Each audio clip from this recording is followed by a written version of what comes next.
శ్రీనివాస్ రెడ్డి గారికి బెయిల్ రావడం జరిగింది. దాన్ని సమర్థిస్తూ జగన్మోహన్ రెడ్డి గారు తానేమీ తప్పు చేయలేదు అనే విధంగా పోస్ట్ చేయడం జరిగింది. ఇది చాలా అన్యాయం. మహిళల పట్ల ఉన్న గౌరవం అదేనా అని నేను ప్రశ్నిస్తున్నాను. మహిళలకి ఎంతో అసభ్యంగా మాట్లాడిన వారికి బెయిల్ రావడమే చాలా ఎక్కువ. అలాంటిది వచ్చినందుకు సంతోషించగా లేనిపోని మాటలు ఆడి వాళ్ళ మనోభావాల్ని దెబ్బతీయడం చాలా అన్యాయం. జగన్మోహన్ రెడ్డి గారికి మహిళల పట్ల ఉండే గౌరవం ఇదేనా అని నేను ప్రశ్నిస్తున్నాను. వైసీపీ వాళ్ళు మాట్లాడుతున్నారు మహిళల మీద. ఇప్పటికీ కూడా వాళ్ళు సారీ చెప్పే ప్రయత్నం చేయకపోగా ఇంకా మహిళల్ని, ఈ రాష్ట్ర మహిళల్ని రెచ్చగొట్టేతనం వాళ్ళు చేస్తున్నారు. మరి మొన్న సజ్జల రామకృష్ణారెడ్డి మాట్లాడతారు. వాళ్ళు ఎవరండి అసలు మాట్లాడడానికి?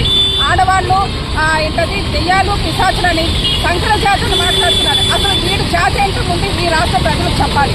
ఎందుకంటే ఇలాంటి వాళ్ళందరినీ కూడా జగన్మోహన్ రెడ్డి గారు పెంచి పోషించి ఈ రాష్ట్ర మహిళలపై అనుచిత వ్యాఖ్యలు చేస్తున్నందుకు జగన్మోహన్ రెడ్డి గారు, భారతిరెడ్డి గారు, సాక్షి ఛానల్ వాళ్ళు ఈ రాష్ట్ర మహిళలకి సమాధానం చెప్పాలి.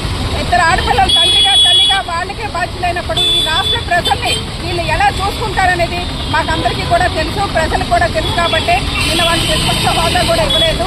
మరి ఇంకా ఇక్కడితో వీళ్ళు ఆగకపోతే ఈ వైసీపీ పార్టీకి ఇలా రోడ్ల మీదకి వచ్చి తిరిగే పరిస్థితి కూడా రాకుండా ఈ రాష్ట్ర మహిళలు చేస్తారని నేను ఈ సభాముఖంగా తెలియజేసుకుంటున్నాను.